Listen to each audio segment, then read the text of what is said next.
9 months after being a first-time business owner, a global pandemic hit. I always tell my team it's very valuable to know that you don't know what you don't know.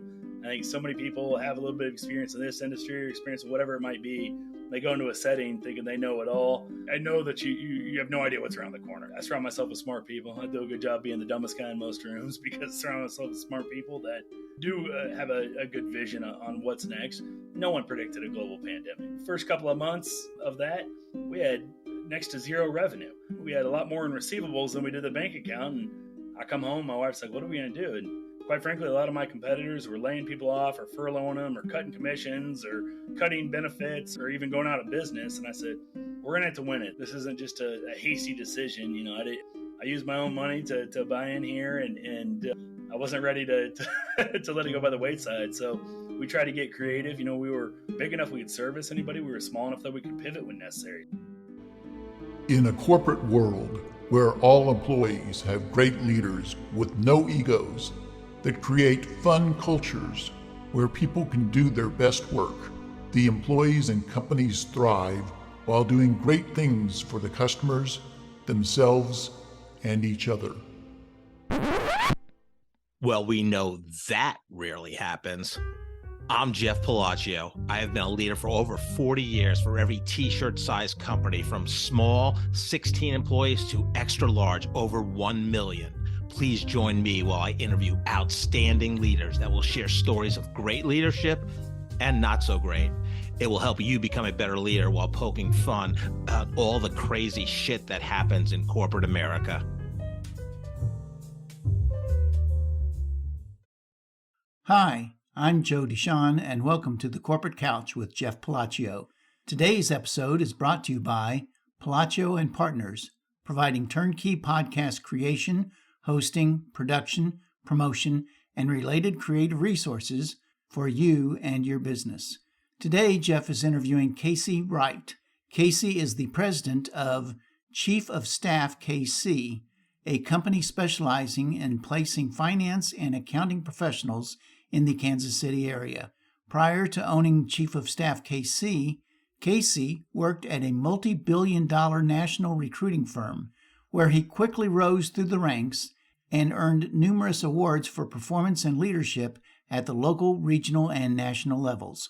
He has been recognized as a local economic expert and has been hired by multiple firms to lead training sessions and offer insights into regional hiring trends. His advisory work also extends to providing high-level input on the economic impact of the job market in the Kansas City region. Let's listen as Jeff talks to Casey. Casey, welcome to the Corporate Couch today. Thanks, Jeff. Thanks for having me on. Yeah, excited to talk to you. You've built a great business, Chief of Staff, KC. That's KC as in the city initials, KC, not Casey as the first name of my guest today, Casey Wright. So it's convenient. There you go. Oh, I love it. I think you should legally change your name to Casey. You know, I wear Royals and Chiefs hats all the time when I'm traveling, and it always makes it a little easier, even though it's not spelled the same way. People remember my name because of that. So yeah, it's nice. Yeah, I like that. And you're coming in loud and clear. Casey has a new mic he's trying out today, so that's good. Yeah. Yeah, so you're pretty out there in terms of connection and long-time Kansas City, and so. But even people that know you fairly well, Casey, what would surprise them about you? What would surprise them about me? That's a good question. I mean, I think people see me and they often have preconceived notions of what I am. You know, I was a former football player, big, loud, boisterous guy, but also loved art growing up, and I played the piano, and I've been playing drums with a band here for the last few months, which has been a lot of fun, just learning it for the first time at 43 years old. So I have a pretty eclectic interest group and who I hang out with, what I do, and I think variety is the spice of life for sure. Yeah, I love that. What age did you take piano lessons? I started playing probably when I was like 4 or 5 and played real regularly till I was, 11, 12, that age range. And then I started getting really involved in sports and kind of let piano go by the wayside, and then kind of picked it back up college age. And it's therapeutic for me. I'll go home and maybe have a glass of wine or a bourbon and play a little bit of piano. I'm definitely not giving up my day job to go tour or anything, but it's something I really enjoy. It's relaxing, and Yeah. Helps take your mind off the day to day, honestly. Absolutely. Have you seen the Billy Joel 2-part documentary on Max slash HBO? I've got it on the list. I haven't watched it yet. Somebody else is just recommending it though, so I'm a Yes, huge documentary nerd. So yeah, yeah, you'll love it. I grew up in New York, so he was God there. Sure. So, but yeah, it's fantastic. It's really really good. So you'll like that.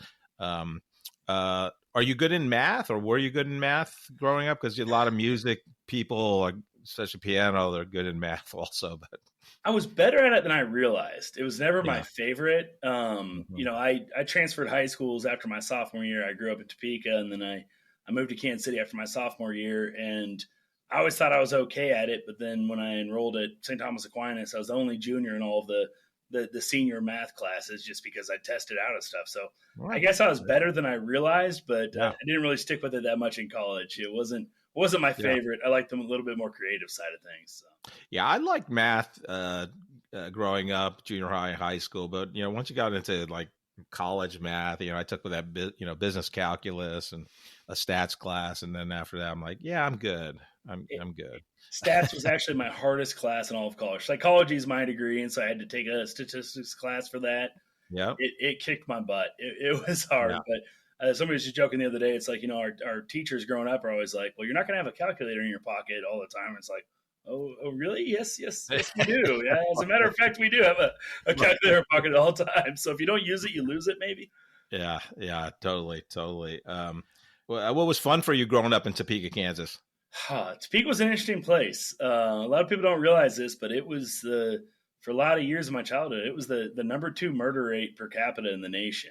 And so I had a very different experience growing up there than moving to Overland Park, Johnson County, Kansas, which is definitely not the number 2 murder rate in the nation per capita. No. So I certainly saw both sides of the track. I mean, it was, a lot of a traditional Midwestern small town though, in terms of Friday night lights, the sports were the biggest thing in town. And regardless of where you lived, you kind of interacted with everybody. It was all I knew growing up, so I didn't know what to compare it to. And then once I moved to Overland Park, it was obvious that it's only an hour away, both in Kansas, but different worlds. But I've still got lifelong friends from there. I'm on a text chain with about 13 guys that I've known since kindergarten. We still talk weekly. So, I mean, just the community, the people, it's hard to beat some of those lifelong friendships for sure. Yeah. Yeah. Very nice. Who were some of your sports heroes growing up?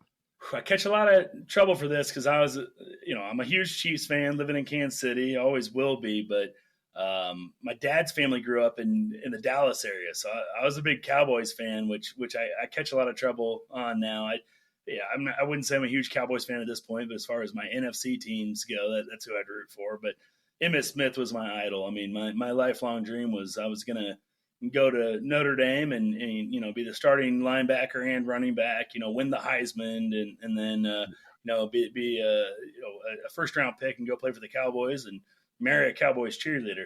Life didn't turn out quite like that, but Rocket Ishmael for Notre Dame was right. A hero of mine. But I liked all sports. I loved Dominique Wilkins. I loved his style of basketball. And yeah. Did you have his vertical leap ability? Believe it or not, looking at me now, you wouldn't necessarily assume it, but I did have some hops back in the day. I was able to dunk back in the day, but nice. Definitely not anymore. But we come from a big baseball family too. My dad and brother were obsessed with Roberto Clemente all along. So even though we were Royals fans, Roberto Clemente was always kind of almost like a religious figure in our family, just because he was such a good guy off the field too. But lots of sports influences growing up for sure. Yeah. I had delusional dreams growing up that I would be an NFL quarterback, but. Yeah, you got a lot closer than I did. I don't know about that, but but talk about you had we talked about last time we met. We had kind of our parents kind of separated through various different means and the illness with our moms and things like that, and then you had you were doing great in St. Thomas Aquinas, made the All-Star Kansas versus Missouri All-Star game. and talk about all those events and how it shaped you today. Yeah. So grew up in a pretty traditional family, youngest of three. We didn't come from a whole lot of money, but didn't necessarily know it at the time. It's my dad was working. My mom, she worked some, various times of life, but she was more of the homemaker. My brother was off. He was actually playing professional baseball at the time. My sister had a scholarship to Notre Dame. And so I was the only one left when we moved to Kansas City. Life was good. I quickly got acclimated to Aquinas, which still great friends and wonderful memories of that. And my mom, very healthy lady. She ran 3 miles every single day. We didn't have white bread in our house, didn't have sugar in our house, didn't eat fried food. So super healthy Wow. family. Before that was even in vogue.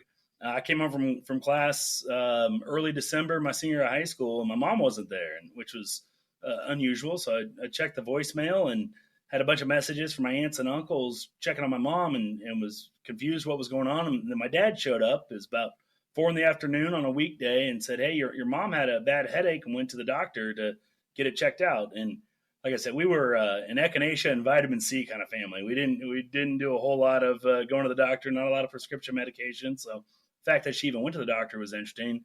And we got there and she'd gone into a coma and had no health issues prior to that. We didn't know what it was, but ended up spending 29 days in the ICU at Menorah.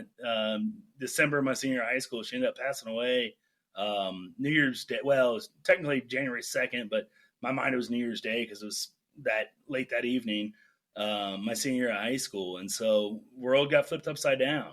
My dad and mom had been together, since their days in Leavenworth. They grew up there and from I think junior high or high school. And my siblings are grown and gone, so life kind of flipped upside down. And then I was planning on going to KU to play football. And then I blew up my back in a Kansas Missouri All-Star game. So football career ended. Lost my mom. 9/11 hit first week of college. So life came at me fast. Kind of had to figure things out. I wasn't much of a high school student. Didn't try that hard. But at that point, my dad's like, without football to keep you on track, so that on the right track without your mom around, like I don't want you getting lost in the shuffle. So he helped out financially with college at that point, and basically said, figure out your grades or else you're on your own. So I had to figure out how to be a student, started looking into different things, and started studying psychology, and quickly became a really good student. And that definitely led me to the path where I'm at now. I honestly thought I was going to go to med school, thought I was going to be a psychiatrist, because I've always loved helping people out. But ultimately, because of some of the math and science classes and didn't want to incur a bunch of debt. And, I also, as much as I love helping people, I thought, that be hard to get away from that, dealing with people's trouble all day, every day. But ultimately led me to the industry I'm in now, which is recruiting, which people sometimes look at me a little perplexed with that. But the truth is, we're dealing with people's problems every single day. We're dealing with people's, life changes. Somebody goes through a divorce, someone lost a loved one, whatever it is. And a lot of times leads to a career change too. And, everyone told me to get into sales early on, but I thought sales had a negative stigma. I'm a child of the 80s. I'm picturing the movies, coffees for closers. And Right. it had a negative connotation, but somebody told me to sell something I like. And obviously there's not a market to sell footballs. And so somebody recommended people, which I didn't really know what that meant. And started looking into recruiting, and I said, I know a lot of people. Everybody either needs a job at some point or needs to hire. I said, this makes a lot of sense. And I also joke around, your house, your spouse, your career are probably 3 biggest decisions you're ever going to make in your life. So one thing led to another. I fell into the recruiting business, and here we are 19 later. It's been doing this ever since. Yeah, I love that. Were there any things, when you lost your mom, or as well as, basically a career-ending injury? I know for myself, I hurt my knee a little bit. I had problems with my right knee throughout high school and even junior high, and then made it through a football season, hurt it in basketball practice, 2 weeks before the season began. And that basically said, I'm not, sports, I may play it, but I'm not going anywhere. Sure. In terms of that. But, one thing it did for me is, I had to rehab my knee, and after going to the regular PT place, they said, you need to continue this on your own. So that led me to the only gym in my hometown, a population of 18,000 in New York. it was a gymnastics center for girls basically. Sure. But they had a small gym with some weights, so it got me into fitness at 18 years old, and I never stopped. So it was, even though broke my heart that I couldn't compete in intercollegiate athletics or things like that, it helped me become healthy. Anything like that in terms of losing your mom or just the injury that helped you as you reflect on it?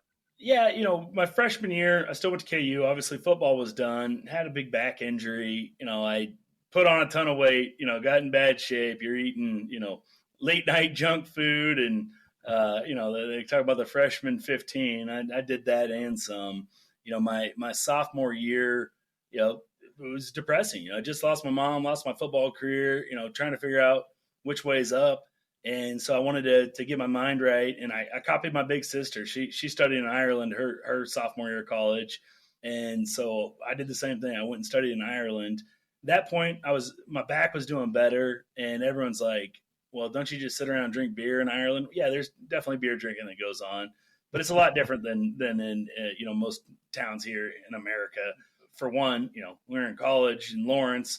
People drink a 12-pack of cheap domestic beer and then go to the bars.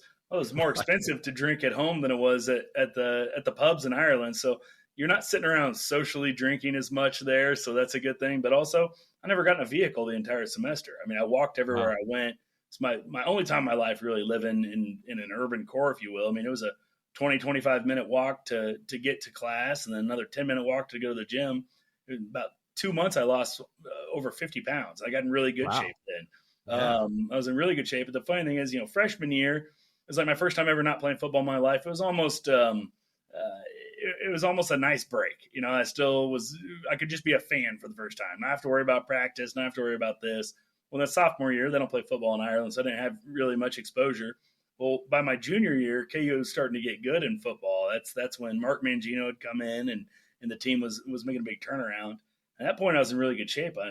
I was real close to going back and trying to play my senior year, and thought about it. And I was like, at this point, my, second, third, fourth grade dreams of going and, being in the draft by the Dallas Cowboys no longer was realistic. I said, I'm not playing the NFL. I've already got, all sorts of ailments from the years of wear and tear on my body. But it definitely made me realize, you only get one body. You got to take care of it. And quite frankly, I haven't done nearly as good a job with that over the last handful of years as I used to, but it is something I'm trying to get back into for sure. Yeah. Well, it's definitely a journey for sure. It's, and it's, everything cycles. So you have, high periods, low periods, and you just, you have to navigate them, but you gotta prioritize, right? Yeah. So you graduate from KU with a degree in psychology. What was that first job like, and how'd you get it? Yeah, I got my first job was at Lockton, obviously largest privately held insurance brokerage in the world. I got a job that they told us they interviewed 500 people for 8 positions. So it was a very elite role. Wow. I quickly realized insurance wasn't for me though. I met my wife there, which was great, but insurance, it bored me. It wasn't, I didn't think it was the right thing for me. So that's when everyone told me to get into sales. I didn't last very long at Lockton. It wasn't my career aspirations by any stretch of the imagination, but that's when I fell into the recruiting business. So I got a job, had several different offers at the time. People were hiring all for finance and accounting and recruiting. And I made a joke. I was like, I'm not an accountant. I don't have any accounting classes. Like, how you can learn that part. But that's what everyone was hiring for. It wasn't too long after Sarbanes-Oxley came out. So it's really a hot market. I quickly had a lot of success in that space, but just realized there was more that I wanted to do. And so that ultimately led me to owning my own business. I still do finance and accounting recruiting. I'm still running a desk. I enjoy it. I consider myself a player coach. I think best way to train people is to show them how to do it. But I still do that. I've got a team that does that, but we've got 7 different divisions now that do a much broader range and try and be as full service to the Kansas City community as we can be, for sure. Yeah. I know it was less than a year at Lockton, but what made you realize like insurance is not for you? And did you have any hesitation of leaving? Because most people would say, "Oh, you got to stick out a year." It looks bad on your resume if you leave before a year. So talk about that. Some off record, some on record. Like I said, I met my wife there, which was frowned upon, pretty overtly frowned upon. True story. I was still living at home with my dad after college. He just lost his wife. I just lost my mom. It wasn't like I was just sitting in the basement playing video games doing nothing, but I was trying to be strategic about it. So I didn't have a bunch of debt. I knew that, so I quit without having something else is the answer. I left Lockton before I had something else lined up, which I don't necessarily recommend. I'm not saying it's the right thing, but I had that luxury because I didn't have a mortgage. I didn't have, expensive rent at a hotel or at an apartment or whatever. It was just me and my dad. We were living in, bachelor pad at that point. And so it allowed me the flexibility to leave without, worrying about missing meals. And it allowed me to really figure out what was next. I knew it was in the long term. I didn't feel like it was right for me to put in fake effort when I knew it wasn't where I was going to stay. Right. It was a very detail-oriented job. The first couple of years, I got into it because, quite frankly, I was entertained by some of these, insurance brokers, these producers that, played golf, went to sporting events, drove nice cars, hung out and entertained people. I was like, I can do this. Quickly realized, like, even if it was going to the producer sales route, it was going to take a while to get there. And looking at a 50-page umbrella policy and notating the minute differences from one year to the next, it bored me to tears, quite frankly. So I chose the girl who's now my wife. Saw for her birthday last night. Happy birthday to her. Yeah, nice. But I knew insurance wasn't my thing for forever. And so I decided to pull the Band-Aid off quickly and move on to the next step of the career for sure. Yeah. And how you went to K-Force and did accounting and finance recruiting. How'd you get the K-Force position? Yeah, I mean, like I said, I think I had offers from, at least 4 different firms in town at the time. It was a gut feel. I think they offered me the most money, but it was a young, fun culture. I'm not that far out of college, and some of them were a little bit more, this is work, this is socialize, and not a lot of overlap. I've always been told don't mix up personal and professional, which I think is kind of foolish. I mean, we've got over 250 clients that we work with here at our firm now and consider almost every one of them a friend. And it was more of a fun atmosphere. It was a big national firm. There was one of the biggest offices in Kansas City at the time. That has since changed. You learn a lot of the good and the bad. So I think from some of the bigger firms, they have more formalized training and this and that, but it was a party to a fault. It's 5 o'clock, bell rang, and it was like the Fred Flintstone bell. Everyone ran to happy hour, and happy hour wasn't just on Thursdays and Fridays. Happy hours was Monday through Friday every week, and it wasn't just from 5 to 6 o'clock. It was, till 9, 10, 11, 12 o'clock at night, which is a, 23, 24-year-old, that's kind of fun, but then you got to take a step back and like, well, how sustainable is this long term? and so I ended up leaving there, but it was also, I'm not trying to throw any shade at any competitors or whatever else, but it just felt very transactional. It was just rinse and repeat. No ability to be creative. I mean, all we did was finance and accounting and IT. And one of the reasons I got in the business is because I know a lot of people, and I constantly would hear from someone, "Hey, you're a recruiter. My mom's looking for a new HR job. Can you help her out?" I'm like, "No, we don't do that." "Hey, I've got a friend looking to hire an executive assistant. Can you do that?" "Nope, we don't do that." "My dad needs to hire a sales director." "Nope." And I'm like, well, this kind of is spitting in the face of the value of my big network. I tried a couple other places, and it felt like it was more of the same.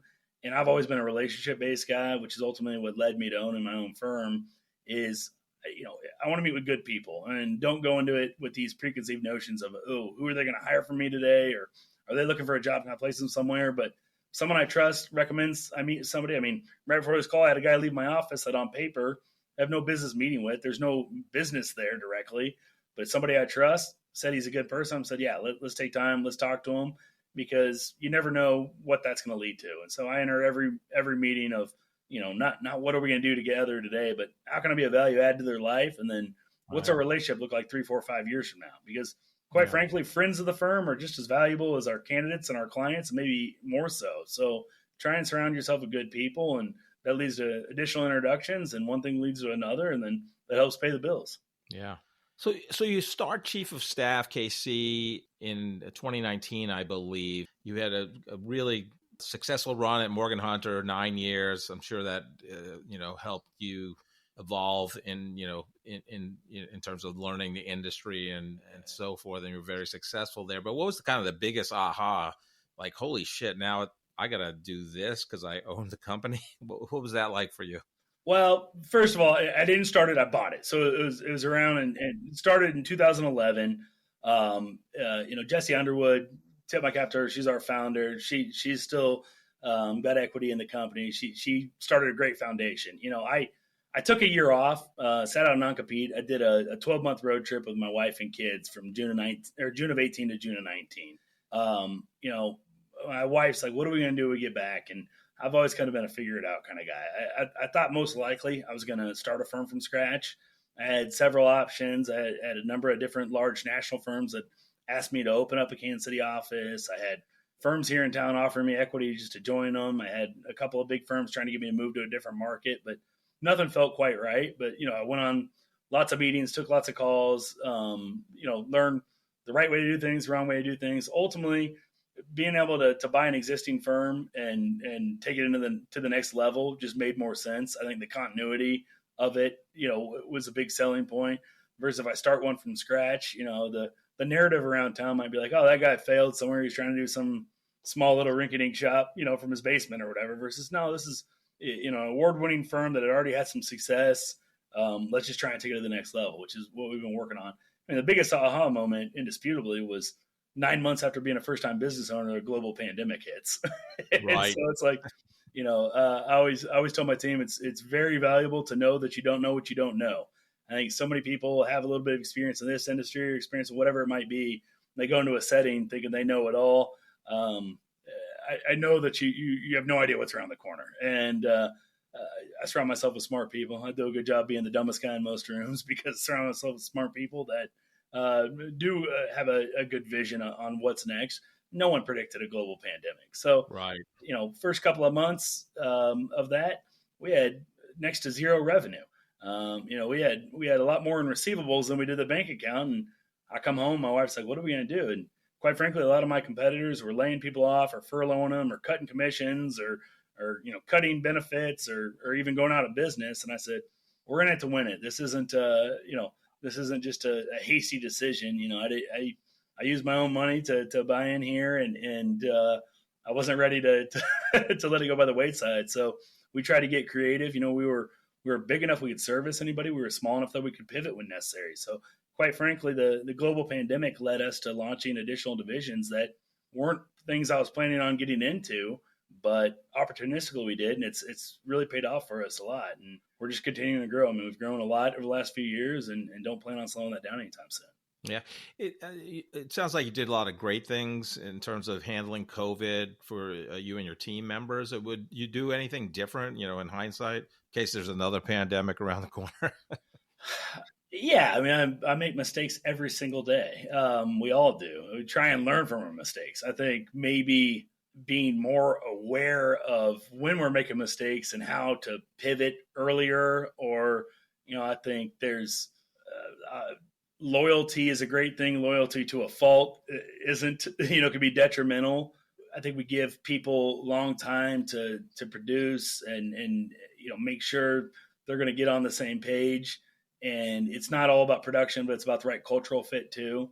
And so sometimes maybe trying to squeeze a square peg into a round hole, when you see the writing on the wall, it's like, yeah, this isn't the right solution long term, but the hard decisions are hard to make, obviously. So there's probably times I kicked the can down the road too long on not making some of the tough decisions, but I've certainly gotten better with that over the years. And again, I've got great people surrounding me that help lead me to those decisions sometimes. Yeah, you talked a little bit about culture right there, like in your lobby of the new headquarters over at 89th and State Line. There's a bunch of awards, best places to work and numerous times for various different publications. Talk about what you and your team and your leadership do differently in terms of and building that great culture. Yeah, I get asked that a lot. It's hard to say, but I mean, ultimately, our job is to help our clients, find the right fit for their team. Obviously, technical skill set's going to be important for most jobs, But I always tell my clients, you can't teach the cultural fit, so hire for attitude and aptitude. I think it's fool's gold to go into it and think that you're going to hire someone that's just going to be plug and play. It's going to hit the ground running immediately, from day one, because there's always going to be a learning curve. And so I try and encourage my clients to focus on some of those intangibles even more than the technical skill set. You've got somebody that's high aptitude, high achiever, they're going to learn what they need to learn. But so I've taken the same approach here internally. I say, if we don't have the best culture around, how are we supposed to expect our clients to trust us to help them build the right culture? There's backgrounds here of people that we have hired that on paper probably didn't make the most sense. It wasn't what I was trained in this industry. Well, they don't come from this background or this or that. And I'm like, and we have people from all different, walks of life here, all different upbringings, different parts of town, different belief systems in certain areas. But I find that, 95% of the time we agree on most. It doesn't matter if we were brought up in the same socioeconomic status or religion or part of town or whatever it might be, fans of the same teams. Whereas I've seen a lot of places where it's like, well, this is a model that worked. Let's go rinse and repeat and find that again. And I'm like, just because their profile is the same, whether it's they went to the same school or the same education or this or that, doesn't mean they're going to, fit in well and have the same work ethic and whatever else. But the other thing is, like, you've already got that too. You've got the person that went to whatever elite high school, college, fraternity, sorority, country club upbringing. It's like, you kind of already got that network. So let's try and branch out. So I've intentionally tried to find people that don't overlap tremendously in terms of their quote unquote upbringing and backgrounds, but still are rowing the boat in the same direction. Are you drowning in boring corporate communications? Palacio and Partners is here to rescue you. We transform internal podcasts from snooze fest to must-listen content that actually connects your team and strengthens your culture. Imagine podcast episodes that make your employees laugh while staying informed. Our founder, Jeff Palacio, doesn't just create podcasts, he creates conversations that break through the noise. Whether you're a growing startup or a massive corporation, we turn your company's story into audio gold. Leadership becomes human. Remote teams feel connected. Your message cuts through the clutter. Palacio and Partners, where corporate communications gets a fun makeover.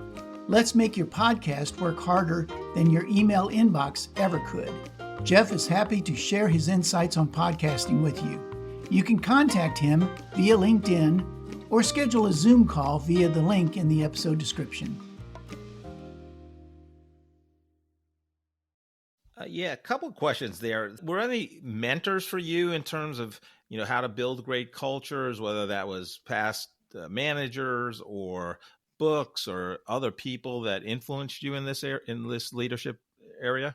Yeah, I mean, all sorts of them. Like going back to sports. I mean, I played for all sorts of different coaches, and some of them just knew how to get people on the same page. And so I would definitely say some of my past, coaches in athletics in high school and college or in grade school, junior high, et cetera. My father is certainly a huge mentor. My brother's a huge mentor. Industry-wise, I feel like we do things differently. So I feel like sometimes you learn as much, if not more, from the wrong way of doing things than the right way of doing things. Like I wasn't at Lockton a real long time, but one thing that always stood out to me was the story they told about. There was a huge deal that they've been working on for years and years, and they were getting ready to close it. And it was going to be, worth millions of dollars to the firm. And it was the final step of the process. And they tell the story about how they show up to Western Kansas as a big agricultural guy that owned tons of land and, different various farms and other entities. And if they would have got his business, it would have been incredibly profitable for him.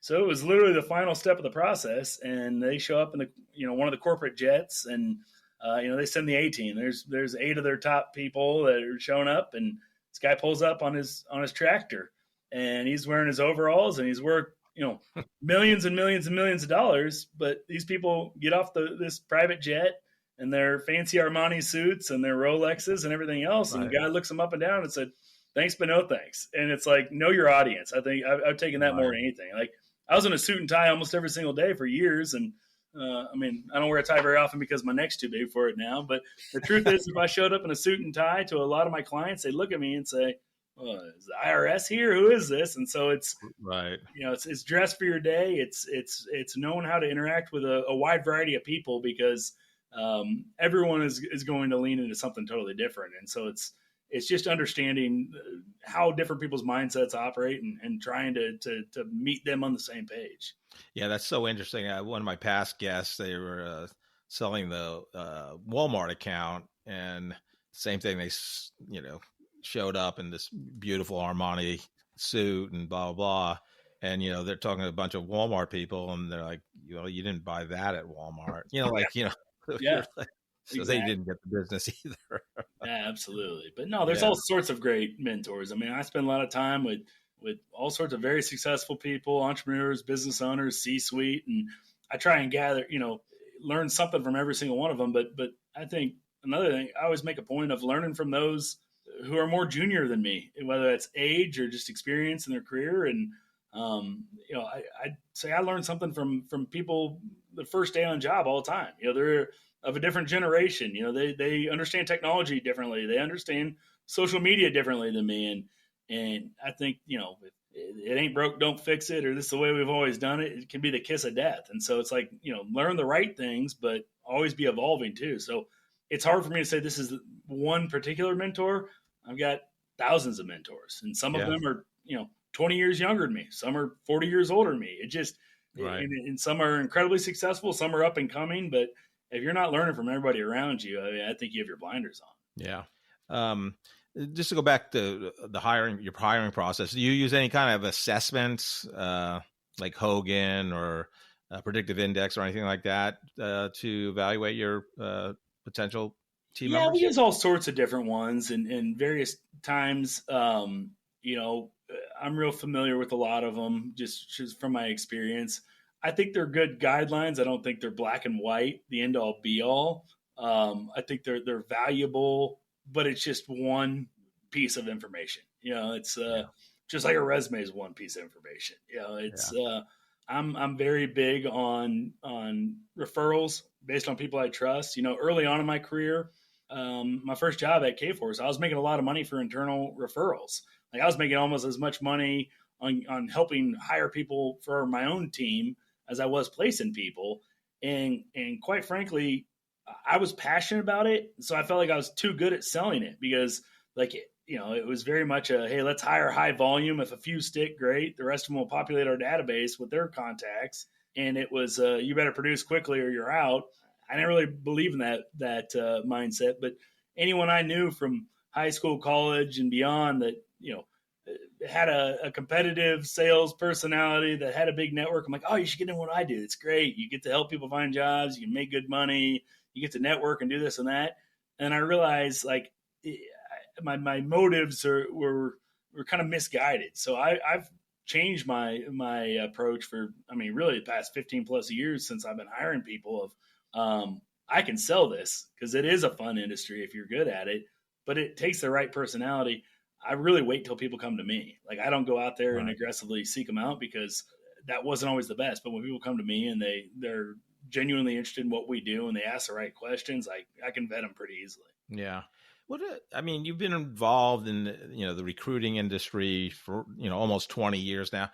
Outside of the AI and technology component, what's the biggest change you've seen in the from when you started in 2006 till today? Every year there's a change. Every single year there's a change. When I was first getting the business, some of the old timers that have been doing it a long time would make jokes about how easy we have it because they got in before the internet existed, and if you had three resumes to, send via snail mail to your clients in the first, 3-4 weeks of a search, that was a win. Well, the internet came on and people could have hundreds of resumes within the first couple of days. So everyone's like, well, that's going to put us out of business. Well, no, it's oversaturation. You got to utilize it to benefit yourself as well.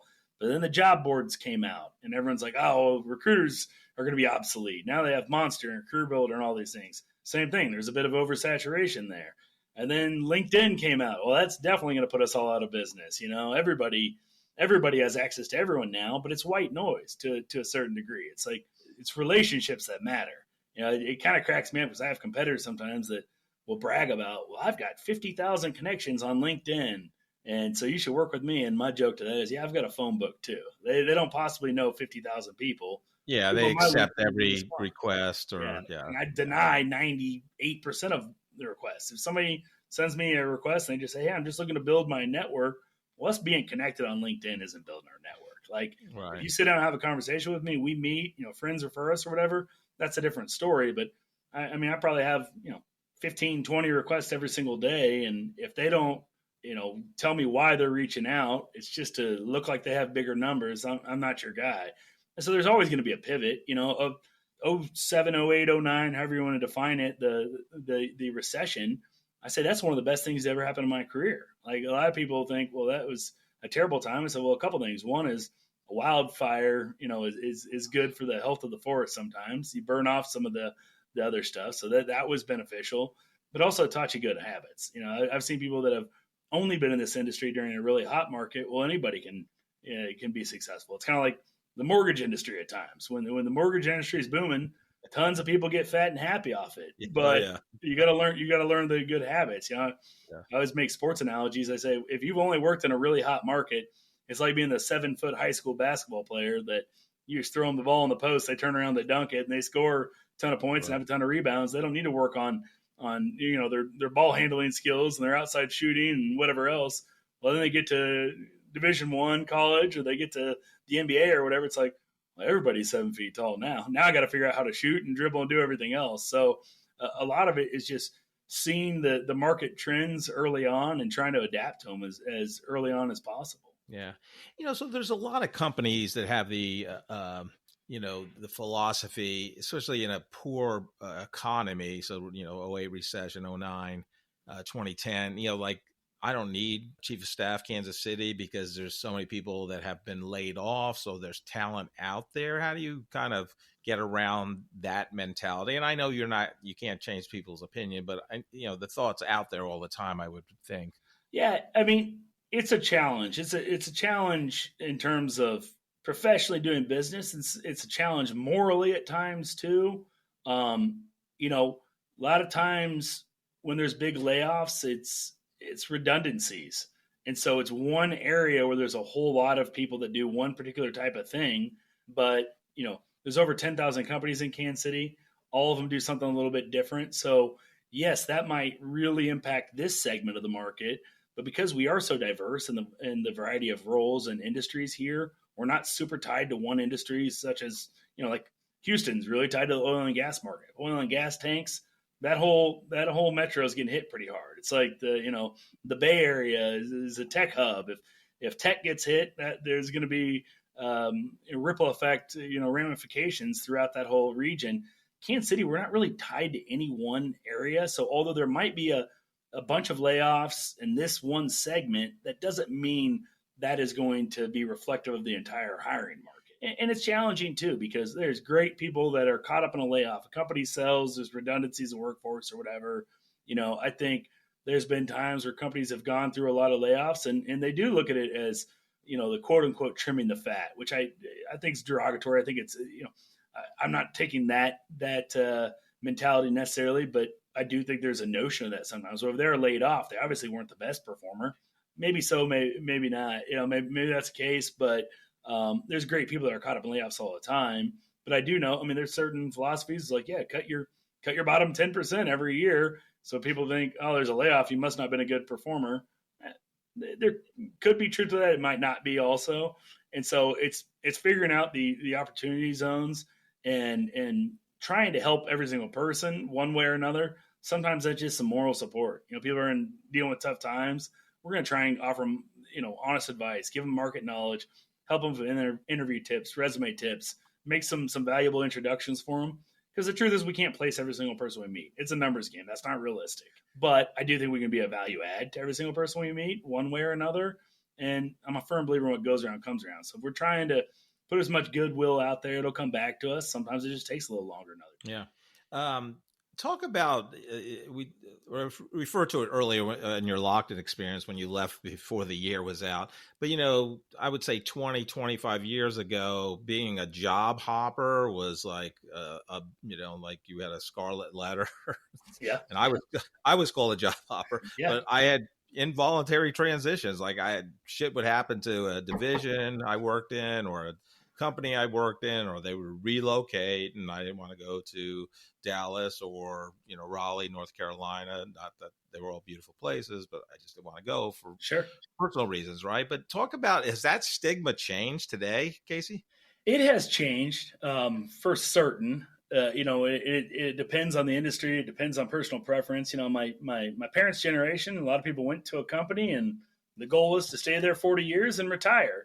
That doesn't happen very often anymore. So I would say the job hoppiness, a lot of it is, well, why? I mean, obviously that's a big factor. And how frequent is it? I get a lot of people that have been in the same place 10, 15, 20 years and they're ready to leave for whatever reason. The company's struggling. They don't like their boss. They've hit their ceiling. They think the company's going to sell, whatever it might be. And they're like, well, in order to make a move, I want to be really certain I'm going to be there 10, 15, 20 years. And so then they're very reluctant to make a move. And it's like, well, it's probably not realistic to look at it that way. A lot of times, I hate to say this, but it's like somebody goes through a divorce, they end up dating around a little bit before they find that person they end up with long term. Right. So I do see a lot of times when people leave after being somewhere for a long time and you start to learn what not, what to look to avoid versus just what you're seeking. There's a notion sometimes where you've been somewhere too long and that's all you know. You're really siloed into just the way that company does things or just that industry. And so it's a delicate dance. A handful of years ago, I had a candidate for a job and I'm talking to the hiring manager and he's like, he's a job hopper. I said, well, he's got really good explanations, and he goes, what are they? I was like, well, he's at this place a couple of years and then they outsourced all the work internationally. It's like, okay. He's like, and then, went to this company and unfortunately they went out of business. All right. Well, and then he went to this company and, they sold, within 6 months of him starting, none of those were any fault of his own. And the guy looks at me and goes, yeah, I don't want any of those things to happen to my business. So it sounds like he's bad luck. I was like, right. Well, okay. Yeah, I get it. I don't necessarily agree with it. But it's kind of the notion of, fool me once, shame on me, fool me twice, or shame on you, fool me twice, shame on me. It's like there can be a couple of changes. Sometimes there's good explanations. I mean, let's face it, every single one of us at some point in our lives work for a boss that we don't necessarily love, and right. And so that's inevitable. You go and you're like, hey, it was a complete bait and switch. This person seemed great in the interview process and immediately, was terrible to work for. Well, if that happens 3 or 4 or 5 times in a row, it's like, well, is it really them or is it you? It's a navigation. Like, yes, job hoppiness isn't good, but to a certain degree. I say if you look at it, a lot of times people when they're looking to hire, like, gosh, yeah, I think she'd be great for 3, 4, 5 years, but I don't know if I see her here 15 years from now. I'm like, I don't know. That's a realistic way to look at it. Like, who the heck knows what's happening 15 years from now? And same with our job seekers saying, I think it'd be challenging and pay me well for about 5 years, but then I'm going to hit my ceiling. You don't know. The company could sell, the person that you're under could end up leaving. So to me, I look at it as like, hey, if this is a job where you're making a difference, you're continuing to add to your tool belt, you're continuing to advance your skill set, you're paid fairly, you're in a good culture, you're learning, you like the people you're working with. If that looks like a fit for a handful of years, it's probably a good option. But to say, I don't know if I'm going to be there 20 years from now, I just don't think that's realistic. So you gotta look at it with lenses on that paint a realistic picture versus, well, my grandpa worked here for 52 years and retired. And like, well, that's probably not the case at this day and age. Yeah. What are your thoughts on ATS's applicant tracking systems? Oh, I mean, I've used a million of them. There's pros and cons. I think with most technology, most software packages, they sell on the bells and whistles. It's like anything else. I got a new car and the tech package is great. Well, I don't even know how to use half of it. Does it run well? Does it break down? No, great. So I do think a lot of them can become clunky because they sell on all the additional and the KISS mentality. Keep it simple, stupid. Like as salespeople, there's a handful of things that you need to know, and a lot of it, you're paying premiums for 98% fluff when the 2% is there no matter what it is. Right. I mean, as long as it's reliable and not, breaking down and having to troubleshoot all the time, you get out of them what you put into them. If you're not using it properly, you're never going to get the best ROI on it. Yeah. I just think it's crazy though that it still doesn't take your resume and pre-populate your experience. I mean, and then some are better than others with that. Yeah. Well, and I think I don't know. I would make this hiring process as simple as possible. I applied to a senior role at Planet Fitness about 3 years ago, and it was the greatest experience I've ever had. I just had to submit my resume, who referred me, and why I wanted to work there. Yeah, and it was beautiful. And I think part of it though, and love your thoughts on it. Yes, I understand you submit a job depending on what level it is, but if you're getting 250 applicants, you do want to weed that down. But sure. I think the main thing besides it sometimes doesn't take your resume and it's a pain in the ass to populate the rest of the ATS form is that I think it lets people rely on the technology and it takes some of the human element out of the hiring process. But I'd love your thoughts on that. Well, again, I think so much of what we do is figuring out the right cultural fit. I'll see 10 resumes that look virtually identical, and it's like, oh, these people would be great for any of these jobs. No, it's the soft things that I don't think AI is ever fully going to learn. I don't think there's any technology package. It's you come from a similar upbringing, you're more likely to hit it off well in an interview and long-term working together process. So all these tools are valuable and essential, but to think they're the end-all be-all is foolish in my mind. So go ahead, sorry. No, I was going to say, I totally agree with that. But talk about, you still need a resume, but is there any nuances that you've seen in the last 20 years of how the resumes are different, and is there less importance on them? I know you're going to look at, resume obviously as a gating factor, but then you have to dig into the candidate. But I'd love your thoughts on the resume evolution. Yeah, I mean, early on in my career, pretty much every resume was one page. You had a cover letter with all of them. That's a thing of the past. I mean, somebody might challenge me, based on an industry or whatever.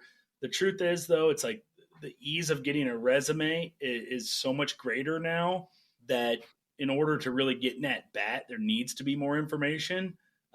Because a lot of it's like, well, this is just to get a conversation started. Well, it's still just to get a conversation started, but you can have titles and companies that all look very similar, but it's like, what all have you done? And, people used to not put anything on their resume prior to 10 or 15 years or whatever. And I still see that a lot, but I don't think that's necessarily wise, because people are like, well, I haven't done that in 15 years. I'm not an expert on that. I'm like, there's nothing saying because it's on your resume that you're an expert on it. But it might be a common talking point. It might just give you a little bit of a leg up on somebody else. I mean, I was talking to a lady last year who had a one-page resume, and it was obvious that she's leaving, 15 years off. And I said, hey, what'd you do before that? And she's almost offended by it. And I said, she's like, well, that wasn't relevant to what I'm looking for now. I said, just humor me. I'm just curious what you did.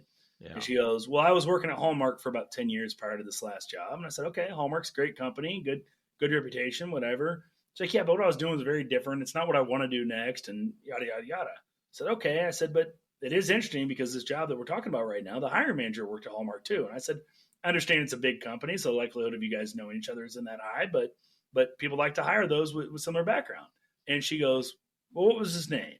Try me. And so I tell her the guy's name. She's like, oh my God, I worked side by side with him. I said, well, there you go. She's like, I loved working with them. She goes, once I left though, we kind of lost track of each other. And that was before LinkedIn, whatever else. Right. And also she'd since been married. So she had a different last name than when he knew her. And it didn't even show on her resume that she worked at Hallmark. And her experience was relevant, but not a direct hit for what he was looking for. If I hadn't known that she worked at Hallmark, she wasn't even getting an interview. It wasn't going to happen. The second I told him her name, using her maiden name, he's like, oh my God, I loved her. I've lost track of her. I'd love to talk to her again. And sure enough, meets her and hires her. And so I'm like, It's not saying you're an expert at what you were doing, 10, 15, 20 years ago or whatever, but it might be a talking point. It might, I say I'm a lot better at subtraction than I am addition. I can always take something out if it's redundant or unnecessary, but knowledge is power, information is power. You never know what little tidbit might make a huge difference. I can't tell you how many times I'll see a resume and somebody goes to a small university, if they go to a big state school, KU, K-State, Mizzou, whatever, it's like, yeah, that's where a lot of kids go after high school. But if it's a smaller college, obscure or whatever, I always ask, why'd you end up there? How'd you end up? And sometimes it's, it was legacy. My parents went there, sibling went there. A lot of times, though, it's I went there to play, whatever it is. What's college sports? I'm like, why don't you have that on a resume? It's like, I was a walk-on. So what? Or I only played for 2 years. So what? Or it's Division III. Right. People like hiring athletes. I'm like, put it on your darn resume. Like, it's a common talking point. I was like, oh, you played college soccer? So did this hiring manager. You're going to click. Yeah. You're going to have something to talk about. Like, why not give more fuel to that? And I think a lot of people leave off some of those things that, quite frankly, are the difference maker, and at least getting them a first date, and then they got to take it over from there. Yeah, that's so interesting. I friends of mine and myself even, and there's a lot of banter about it on LinkedIn and other publications, but talk about what you're seeing, in that 55 plus age bracket in terms of ageism out there. Ageism stinks. I'd be lying if I said it doesn't exist, but it exists both directions too. And, the truth is people are going to hire what they want to hire. They may not be vocal about it, but it works both directions. I mean, sometimes I'll have somebody that's like, well, I want someone with at least 10 to 15 years of experience in XYZ, whatever it is. And I show them somebody that's got 7 years of experience. And they're like, yeah, that's too light. We need 3 more years of experience. And I said, well, this person that has 7 years of experience has been promoted 4 times. They've taken on more and more tasks. They've advanced quickly. This guy over here has 12 years of experience, but he's basically been in the same role for 12 years. So is 12 years of the same thing, which is really 1 year 12 times, more valuable than 7 years where they've had 3 or 4 different roles in it? Like, that's a more robust experience. So sometimes just educating and coaching, but also, I think age is just a number. It's where you're at point in life. I know people that are 75 working, 60, 70 hours a week and doing great and very technologically savvy. I know people that get to 48 years old and have done very well in life and are retired. Well, okay. It depends where you're at in your life. Obviously we advise our clients to keep an open mind, but I remember early on in my career, I'd get the opposite of it. I get all the time, well, we're thinking about using you or this other guy. All right, well, tell me why. Well, you've been doing it for 3 years and he's been doing it for 20 years. So he's more experienced. And, I couldn't be arrogant and be like, well, I've done more in 3 years than he has in 20 years. You can't go about it that way. But so it's something I dealt with all the time. I used to get asked all the time, like, well, what year did you graduate, boy? Like, I got that a lot. Wow. But now part of the reason I grew the beard, because I had a baby face back then, but no one thinks that anymore, especially with the bald hair. But, but unless they point blank said, when did you graduate college? I usually tell them my high school graduation date just to fluff it a little bit. I wasn't lying to them, but they didn't ask me. I don't run into that problem anymore because now I'm getting older, but at the end of the day, like, hire the person for their skill set, for their abilities. There's young 70-year-olds, there's old 45-year-olds. There's 25-year-olds that are still living at home, that aren't in the real world. There's other people that were out on their own at 18, fending for themselves, and so 25 is super experienced. Like, and what was 18 back in the day is now maybe 21 or 23 or 25, and it's just different worlds. So really evaluate somebody for who they are, and don't just put them in a box. Don't lump them in because of age or whatever else. Yeah. Well, I think that's one of the reasons you're successful, you and your team, because, if people are not using, you and your team, that ATS is blocking that applicant with the 7 years experience because they don't have the 10 to 15 that's required. Yep. Right. So they lose out on somebody that could be a high potential employee that's going to move, very quickly up the ranks. And that's how you separate yourself. What's fun and exciting for you in terms of your vision in the next, year or 2 years? Where's Chief of Staff going? Yeah, I get asked about goals all the time, and I'm a funny goal guy. I've never been this super specific, like by X date, I want to be this. By X date, I want to be this. I always joke around, like when I was playing football growing up, they gave us real specific goals, and I go over to a friend's house, and they have a whole paragraph written on their mirror on, I want to add this much muscle mass this year, shave this much time off my 40, or add this weight to my bench press, and here's how you do it. And On my mirror, I wrote, lift hard, get strong, just be better. There you go. I certainly didn't anticipate global pandemic 9 months after buying the company, but we saw opportunities to pivot. And then we ended up launching additional divisions because of it that have been very successful. So I think to say, I know what we're going to look like, 2, 5, 10 years from now, I think that's a little bit ignorant, but I want to continue to grow. I want to be able to fully serve the Kansas City market as best as possible. I get asked almost on a daily basis, well, when are you going to open up a new market? And truthfully, right now, I don't have any interest in that. I've seen a lot of people that try and grow too quickly, and that's the kiss of death. We try and stay very specialized in what we do. We want to offer as many options for our clients as possible, but we're going to stay specialized. We're not, I've been taught riches are in the niches, and pigs get fat, hogs get slaughtered. I want to, before we grow to the next, I want to make sure we're the best at what we do, and just adding on more service offerings, more lines of business, whatever it is. If we're ignoring what got us there, that's a recipe for disaster. So once I feel like we have the best reputation, we're doing as good as we possibly can, then we start to explore. But expansion just to expand, I don't think is healthy either. So like I said, we've got about 250 clients here in Kansas City to work with, but there's over 10,000 companies in Kansas City. Until you can look me in the eye and tell me we have 100% of Kansas City's hiring market share, we're going to continue doing better here. But I've got some other divisions in mind that I'm toying around with launching soon. A lot of it is opportunistic based on the right talent too. We're not going to hire just to hire. Like I've had a lot of people come to me that have a big book of business. Maybe they don't have a non-compete, but if they're not the right cultural fit for my team, I'm going to pass on short-term, money, whatever it is for long-term gains. So I want to be surrounded by super successful people. I've got, like I said, I've got the best team in the business. I hear all the time, well, we're going to work with this firm, or we're thinking about them because they have 100 people and you guys only have 20 something. I'm like, I'll take my 20 something up against your 100 something in a bar fight all day. I've got people that I have all the faith in the world, and I don't believe bigger is better always. You got to have the right combination of people. So we're going to continue to make as big a difference for as many people as possible. Yeah, no, I love that. Outside of hiring you and or your team in terms of helping a company, if you could wave a magic wand, what would you change about, the majority of companies and their hiring process today? Keep an open mind, know when to pivot, know when to be flexible, move quickly. It's just like in a hot hiring market, it's just like a hot housing market.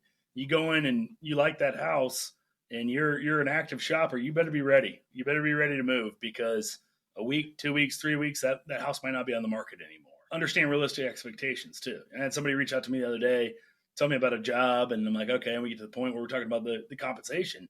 I said, well, what are you thinking? And they told me, and about spit my coffee out across the desk. And I said, well, where'd you come up with that number? They're like, well, that's that's about what we paid last time we filled a job at this level. I said, well, when was that? And they said, 7-8 years ago. And I said, 7-8 years ago, you could have told me 1920, because the market changes all the time. It doesn't. Right. I think the common misnomer that's just going up and up and up. Last few years it has, but you have to be relevant with the current market, and you have to understand trends. And it's like, well, we've been 8 to 5, butts in seats every single day since the beginning of the company, or, the history of the company. That might not work anymore. You got to be creative. And if your competition's offering flexible work schedule or whatever it might be, the better benefits, this or that, like if you can't get on board, you're going to get left in the dust. So be aware of current trends, try and be competitive. I'm not saying change who you are, change your foundation fundamentals, but if you're not adapting, you're going to get left behind for sure. Yeah. Casey, I love helping two groups of people, and very interested in your answer to the first group is, that recent college graduate or even high school that they choose not to go onto college. What advice would you have for them as they begin their first, professional career search and start their professional career? Back to your earlier point, find good mentors. Find people that you've looked up to, that you see, are successful in life. And that doesn't necessarily mean just financially. I mean, that's the obvious one, but seem to be happy, and take as much in from them as you can. I want to do a study on this sometime, but I think there's a percent of increase in compensation that has zero positive correlation. If anything, maybe a negative correlation between satisfaction in life and not. It's like if you're making $100,000 and somebody offers you $120,000, well, $20,000 is a lot of money. But if you're working 40 hours a week, you close your computer and you don't have to open it nights and weekends, and that's what makes you happy. Versus now you're working 50 hours a week, you're on call all the time, you're working on weekends, you don't have the flexibility to go to kids events and whatever. That $20,000 is not going to make you happier. If you're making, right, 40,000 to 45,000, it's different, or $1 million to 1.3 million. Like, no matter what that number is, don't just assume more money equals more satisfaction. But also, I think people find a job because it's what they think they're supposed to do. My parents were attorneys, so I need to be an attorney. Or, I grew up in this industry. Find a job that you're happy with. I mean, I love what I do. I always have. I've naturally been the type to help people out. Like my brother jokes around, I've got an invisible tattoo on my forehead that only certain people can see that says, "Come to me and tell me your life story." So I've always been a natural, inquisitive, connector type, if you will. And so I really enjoy that. They say it's work to live, don't live to work. I think so many people think, well, this is going to be the most, financially lucrative, and this is what's expected. Find something you love to do. I mean, I enjoy what I do every single day, and could I find something more lucrative? Maybe, I don't know, but don't look at your career just based on the money you can make. Of course, you got to make a fair living to support your family and whatever, but don't think just because a little bit more here, oh, this starts at 50,000, this one starts at 53,000, I should take that one. Look at the quality of life, and if you're, working 78 hours a week, if you love what you're doing, that's a lot more, stomach, palatable than if you're working 37 and a half hours a week and hate what you do. Right. Again, not to go back to lockdown, but I wasn't happy with it. I didn't like it. It wasn't filling my cup. I would literally put a sticky note in the bottom right corner of my computer screen so that I didn't see the clock. Because it was just the minutes were ticking you by. kept looking at it. And I look at it, I'm like, oh my God, it's only 8:30 in the morning. And I'm thinking it's like 2 in the afternoon at that point. Yeah. Now I look at the clock, I'm like, holy smokes, it's already 4:30. Like, if you're enjoying what you're doing, 50 or 60 or 70 hours a week is going to be more enjoyable than 30 hours a week of being miserable. So find something that really suits your personality type, and not just what's going to be the most lucrative or what's going to, have the status or whatever else it is. Because no matter what you make, if you don't like what you're doing, you don't like the people around you, it's going to be hard to have a lot of life satisfaction. Yeah. No, I love that. The second group I love helping, Casey, is that, everybody can be a leader, but those that choose to take that jump and be a first-time manager where they're responsible for a group of people, what leadership advice would you give them? That's a good question. We say everyone we hire here is a leader. We're not a big hierarchy structure here. Anyone from working the front desk to C-suite, whatever, like, everyone's a leader here. I think being a servant leader is huge. Somebody was laughing at me the other day because I was vacuuming in here. Like, what? What are you doing? Are you trying to make a point like we weren't keeping clean? I was like, no, I knew we had a big group of people coming in today. I noticed there's dirt on the floor, so I vacuumed. Do I have other people that can do that? Sure.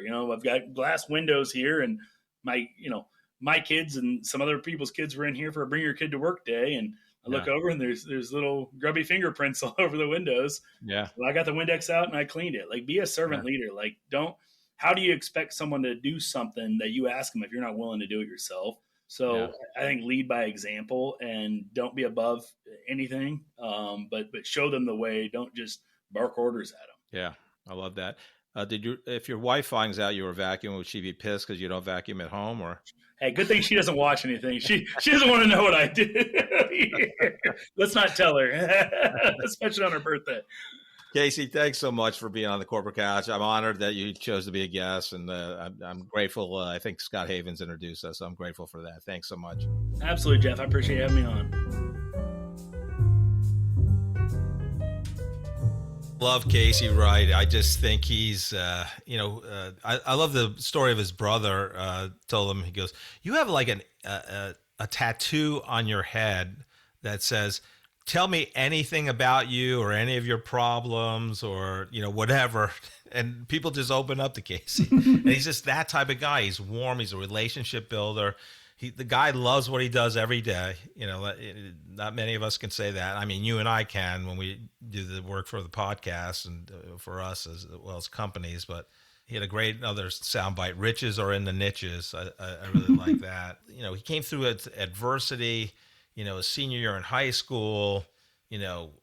his mom, he gets a voicemail at the house that his mom is healthy, was running 3 miles a day, and he gets his voicemail. She's in the hospital. She went in a coma, and 29 days later she passes. I'm like, Casey's 17, 18.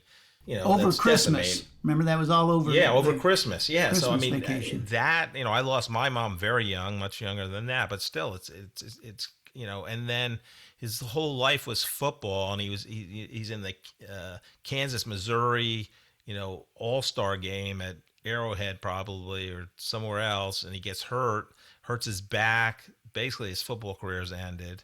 Then he goes into his he's 2 weeks into his freshman year in college, not playing football, just lost his mom 8 months prior, and then 9/11. I mean, like, God, the guy, I was just like, oh my God. But yeah, I mean, he just and I love his first job out of college for Lockton Insurance. Lockton's a well-known famous company in Kansas City. He was a clock watcher. The day just went on and just never ended. He had to put like a Post-it or something over his clock so he wouldn't keep looking at it. Then he meets his eventually came his wife, his girlfriend, and they were basically, he's getting called into HR, frowning upon the relationship. And then against all advice at that time, like his first job out of college, everybody says, you got to stay a year. You got to stay a year. And he just said, no, I don't. I hate this. He quit. He just quits. He was already living with his father, full time, just because, his father had lost his wife, Casey's mom. But yeah, and how he got into recruiting and how much he loved it. There were so many good things, and then he was very successful at the recruiting firm, Morgan Hunter. I mean, just number one person in the country. And then he buys this company, and 9 months later, COVID hits. But he's just a servant leader. He didn't lay anyone off. He didn't reduce benefits, and he thought about opportunities, while, he was, in this period of COVID and, kind of the world shut down and business shuts down. And he says, I'm going to open up new division to expand my offering that the company bought did not have. So, I just thought he was fantastic. So, Joe, what was your take on Casey? It was a great interview. He seems like a wonderful guy. I could have listened to that for a long time. And he's somebody that is exactly where he needs to be right now. He took a couple of little side jaunts early in his career, but very soon got a degree in psychology, and then that works into recruiting. That's an obvious transition. And then he's run with that the whole time. Didn't let any of these things like 9/11 or his mother passing or COVID or anything like that stop him. He always looked to say, okay, so what's my direction that I'm going to go now? And he is exactly where he needs to be. I think that's great. He talked a lot about how the resume industry is different now than what it's ever been. And I got to admit, I'm clueless on that stuff now, because it's been 15 years since I've had to actually publish my own resume and look for a job. So I'm not sure exactly where it is now, but he talked about how it's different, and you and I've talked about how it used to be and how we used to have to type up these silky little resumes and stuff, and now there's LinkedIn, of which he has thousands of connections, and a dozen people asking for a new connection every day, it seems like. But there's LinkedIn, but then there's also Monster and all these other Indeed. ZipRecruiter, all these other posting boards, if you will. It is such a different atmosphere now than what it used to be. It would be very difficult for me as a youngster trying to establish, what is the way to get yourself out there right now.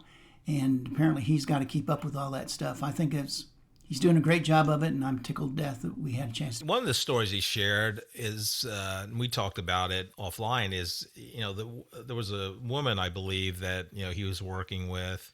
He was digging in on the current resume he had for her. And through conversation, she left a 15-year career at Hallmark Cards here in Kansas City off the resume. And he goes, no, you need to put everything on your resume. Yeah. If you're a prior college athlete, put that on there, because companies like that, just everything. And so she adds the Hallmark experience. He sends it on to the person that he's working with, the company and the hiring manager he's working with. And guess what? That person worked for Hallmark and recognized her name, and she got the job because they had worked together. Now, if she had left it off, now the guy might have recognized the name, or he might have never. Sometimes you just glance over the name and you're looking at the resume. So if it didn't have Hallmark on it, he might have not, But once it did, boom, it was instant connection. So you never know what's going to be the connection. You never know what's going to hit with something. And that's why you need a recruiter that can look at that objectively, rather than just typing up something on your own, or publishing it to a resume site on the internet that helps you through it or something. You need somebody that can look at that looks at literally 1,000 resumes at a time and knows how to make those connections. Yeah. Well, and speaking of that, so I've done that. Any resume I had took out my first 6 years at AT&T, and I did it because of ageism. But the other thing he talked about, I never really looked at it this way, because I never, let's just say a job says you need 10 years of experience doing X, Y, Z. You just have to put something on the job description. And I would usually use a range, but let's just say you just put 10 years. Now, if I'm looking at somebody and they look really good and they have 7 years or 5 or 6, I would probably still look at that person and probably interview them. I mean, because I'm like, everything else looks so good. And that's what he was saying. It was like a reverse ageism. Like, hiring managers and HR people like, well, you don't have the 10 years. I'm not looking, you automatically, these applicant tracking systems will throw you right out. Oh, don't have 10 years in this, gone. So that's where he's, and he said it, the resume, I can have 10 resumes in one position. And I'm like, they all look really good. They, just looking at the resume, they probably all fit, but it's for cultural fit, and it's the soft skills that you can't put on a resume. And it would be hard for a resume tracking system or an applicant tracking system to use AI to figure that out, because AI, one of the things it has a problem with is the subtlety and the subjectiveness of some things like your experience at Hallmark on a resume or something like that. Yeah. Joe, what's going on in your life right now? I'm really curious. I was doing some research on the internet, and I believe everything that I read on the internet. Of course. But one site that I always believe everything that I read on is Merriam-Webster. You know who Merriam-Webster is? They're literally the people that define the language, right? Yeah, the dictionary people. Dictionary people. Yeah. And what they have posted on their website is this: it is permissible in English for a preposition to be what you end a sentence with. Thank you so much for listening to this episode of The Corporate Couch. If you enjoy the podcast, I would love for you to take 2 minutes out of your day to rate us 5 stars and write a review. Please join me next week to learn from another great leader sharing their professional journey and insights.